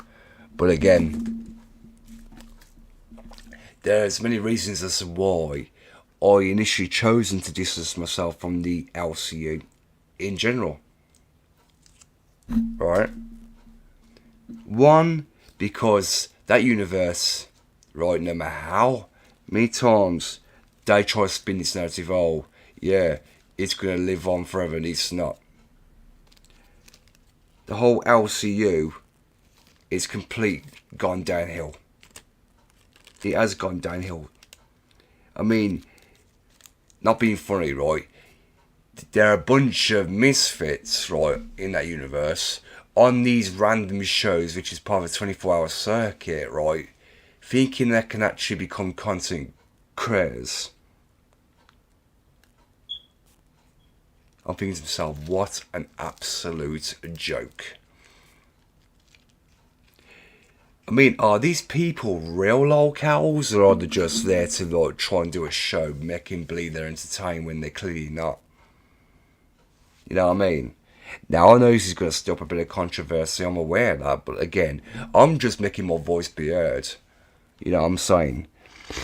Because at the end of the day, right, why should I keep my mouth shut? I'm not going to be censored because of what I'm talking about, you know what I mean? And why the hell should I? At the end of the day, right,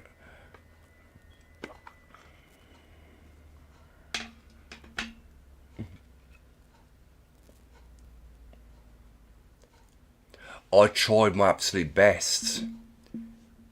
I tried my best to move on from certain things, yeah?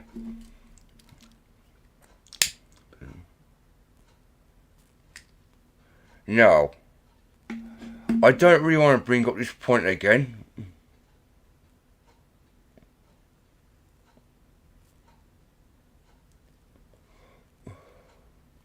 But for this one instance, I am willing to do it just this one time. For all time's sake. Okay, as you guys may know, right? It was I believe it was either April or June last year, right? Swear in around about that time span, right?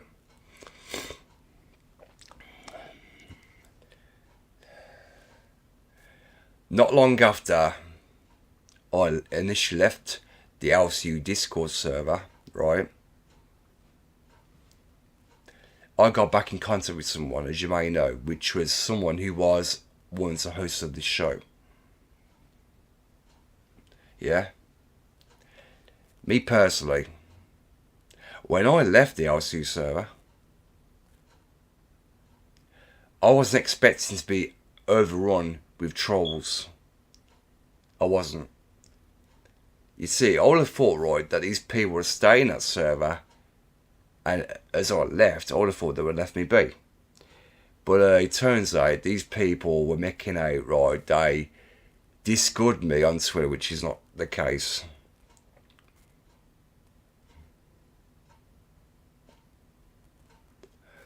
It was to the point where, you know, I was going live a few times. Just my own business. I was always watching my streams and stuff.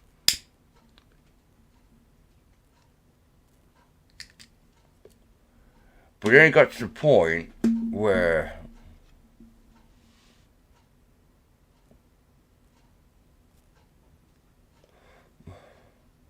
there was one deleted stream for which I did, which was the Rainbow Six Lone Wolf stream, which was the original stream that I did when I was bold, which I am bold now, but that doesn't mean fuck all at the end of the day. Yeah, I was wearing a golden shirt, like a goldish shirt, right? Obviously, just about a few hours or so before that stream took place, I was talked into making a few jokes. Yeah, about Kenneth and Bagger, obviously, which are two hosts of this show called Local Cafe. Now, me being me, obviously, I did explain to my former co-host that, yeah, just so you know, if I do go ahead with it, you do know I'm going to get a lot of shit for it. Now, me personally, he was well aware of what would happen. You see, the only problem is he didn't take accountability. He wasn't one to sacrifice himself. I had to, because initially it was my stream as to where it happened on. So technically, because it happened on my stream, right, I ended up getting all the shit for it.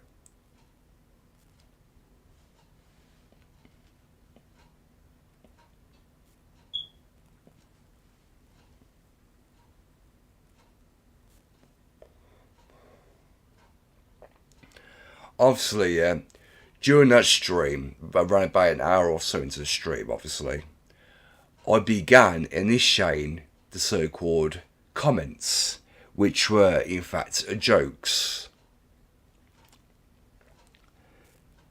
I was well aware that people were watching, because obviously despite the fact that it had about 29 views in total, it never really went viral.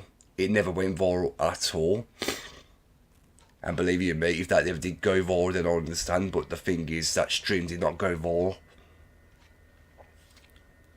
The only way them lot in the LCU got wind of the clips or got hold of them clips is because you had the trolls at the time literally deliberately clipping the stream taking whatever parts that was convenient for them, right, took the whole thing completely out of context, then proceed to share around, then eventually took it back to the LCU.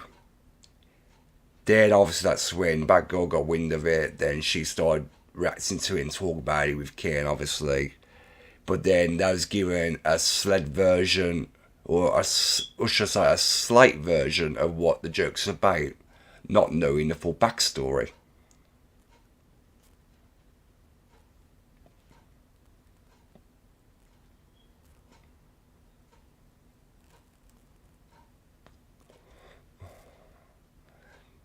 Even though I actually did apologise to both Ken and Batgirl, right? But what them two could have done in the situation is that either one of them could have at least attempted to reach out to me and ask me what was I thinking, what were the jokes about initially. Now, if any of them would have come to me directly or try to reach out to me in any way, I would have literally told them what the joke's about. And I would have told them exactly who put me up to it. Because I would have told them. I would have been the one to tell them. But no. As I was watching them episodes of Cafe, I was absolutely disgusted about what I was hearing. I was literally taken aback. I was absolutely baffled, at the same time disgusted. Because I was being accused of SH at the time. Right? And these people had no idea what the jokes are regarding. I mean, to be honest with you, one can make the argument saying, oh yeah, I was basically, people can try and misconstrue into saying, oh, I wanted them to go down on me. That weren't the case. It was me impersonating Ken at the time. It was a Ken impersonation, because obviously with my former co-host, right, he was always making comments on my stream saying, oh yeah, my name is Connie, if I got coming stuck in my throat and all that stuff, right? So he thought it would be a good idea to tell me at the time, oh yeah, OsG, how about you? Because what he goes, you know, when I say this about Ken having Connie frog and blah blah blah blah blah, etc. He wanted me to do something similar, to put my own little spin on it, as he says. So at the time, I was reluctant to doing it. Basically, I was a bit, you know, I was thinking, should I? I was actually debating whether or not to. But I did say to him, I actually said to him in the call, I don't think it's a good idea. Because even if I did do it right, I'm going to get a lot of shit. Someone can end up deliberately taking it out of context, which it did happen eventually, and I would get a lot of shit for it. I did say to him, right, you do realise if I go ahead with it, right, I'm going to be the one that gets the shit for this. I'm going to get shit canned. And he did, eventually.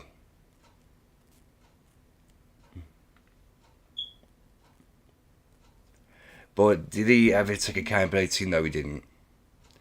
And despite the fact, right, that it has always happened, will he ever take accountability? No, he won't. He will never admit to it. He would never admit fault. In other words,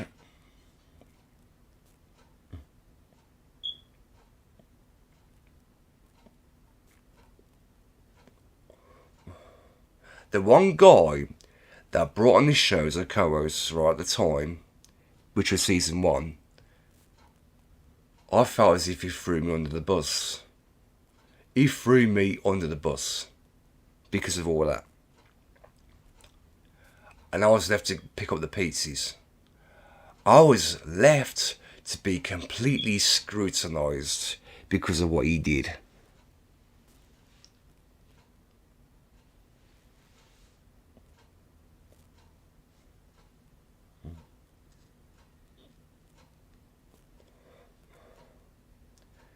And many months later, I come to the decision to issue an apology. Not this joke apology where I was flipping them off, no. I actually issued a real apology, but the thing is, I've done it with Ken, sincerely, but I wasn't too sure if I was going to issue an apology to Batgirl eventually, for which I ended up fucking doing. So that was that. Despite the fact that she was actually fucking giving me shit on her fucking show in response to me, like, but again, I wasn't really concerned about that, and I weren't.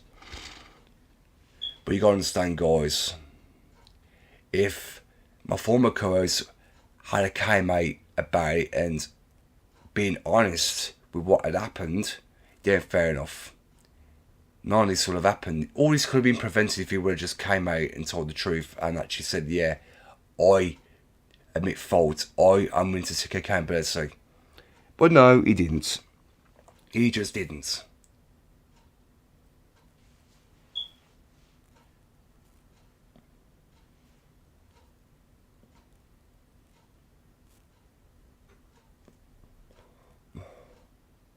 Also at the same time, it got to the point where I was being reminded about it almost every single day. It got to the point where it took its time on mental health. And then eventually, I made the decision to leave the Boop server. So yeah. But then, not long after that, that's when this show was actually created by myself. Honestly, because I got rid of the old co-host, right?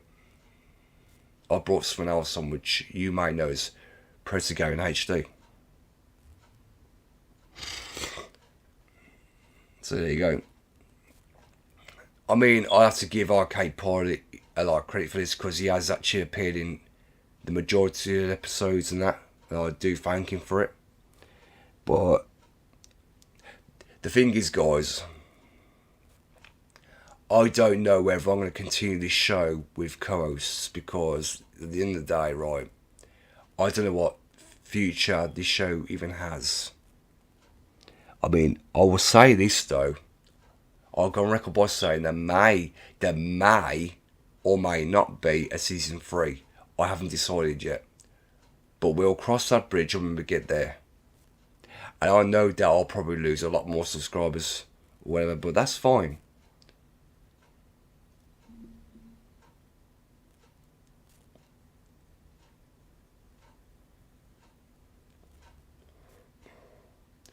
But also, you guys got to understand one thing and bear something in mind about this entire show. This is no ordinary show, right? And I'm going to explain this to you right now before I go off air. Allow me, guys, to explain to you what this show is based on. This show is somewhat based on drama, and it is. Now, this show can be unpredictable for many, many reasons, because you don't know what will happen on this show. Nothing is planned behind the scenes or from the get-go. You see, what I do is I actually think of what to talk about. I put it in the title and thumbnail, obviously, and then I just go with it. But other than that, right, there's going to be times where you will get the odd bit of chaos on the show, because this show is meant to test you. It's not just about me building people up. It's not. This show will literally test you in so many, many ways.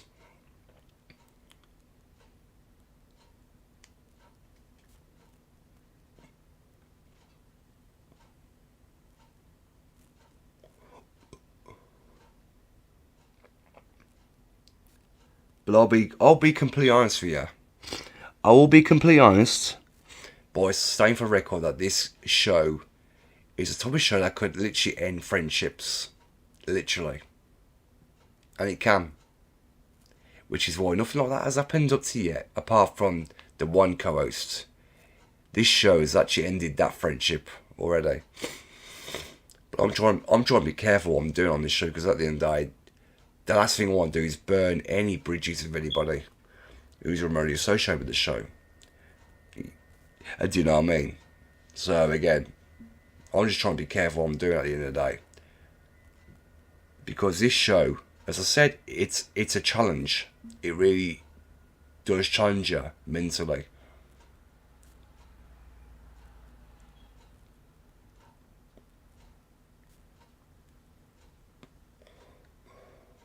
But overall,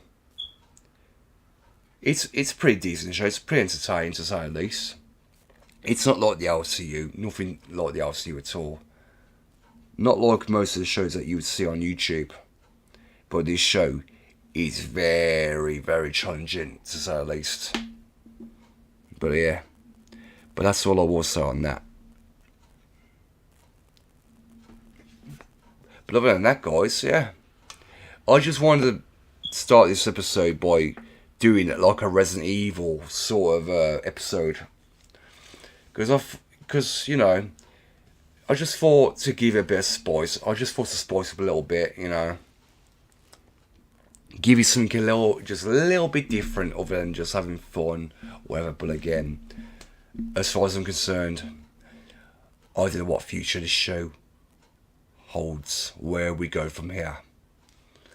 But hopefully, guys, in the next few episodes, as I said, I can't guarantee what's going to happen in the next few episodes until that happens. But if anything, guys, we'll cross that bridge when we get there. It's still early days at the moment, so hope you guys can understand. Because I'm the main host, you see. And I am inclined to bring on whoever I want to bring on. Whether you're a co-host or not. Right? Again, I don't know what to do moving forward. But again, is it the end of the show yet? No, not by a long shot. Because there could, as I said, there could still be a possibility for a final season. And like I said earlier on, and like I stated many, many episodes before this,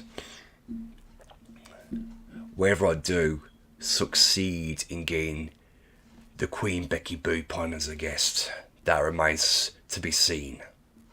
But again, I highly, highly doubt it. Because it's alright me reach out to her and invite her onto the show to be a special guest, but the real question is, will it happen or not? Like I said, if it don't, then that's fine. I'll see it as a lost cause. But at least I can say I tried my best. You know, so what can I do? I can only try my best, guys. I can't guarantee I'm going to be able to fulfill that. In other words, guys, I can't make promises I can't keep. You know what I mean? I'm not going to make a promise I can't keep, you know what I mean? That's not well my bait. So, again, realistically, I can't really say for certain whether or not that will end up happening or not, you know what I mean? Because at the end of the day, as I'm saying, there is still hope for a few more episodes until I initially consider doing season 3, which will be most likely the final season. But other than that, guys, hope you've all enjoyed tonight's show. I do apologise for being late. Obviously, I know it wasn't really planned that way, but again, you can understand I'm not feeling too good.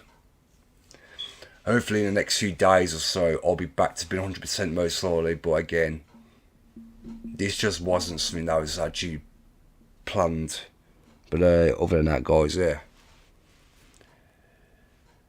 But I will go on by saying, until next time, guys, and there will most likely be our next time. Stay tuned for the next episode, guys. It'll be something entirely different. Most likely unpredictable. So, I'll be stay tuned for that.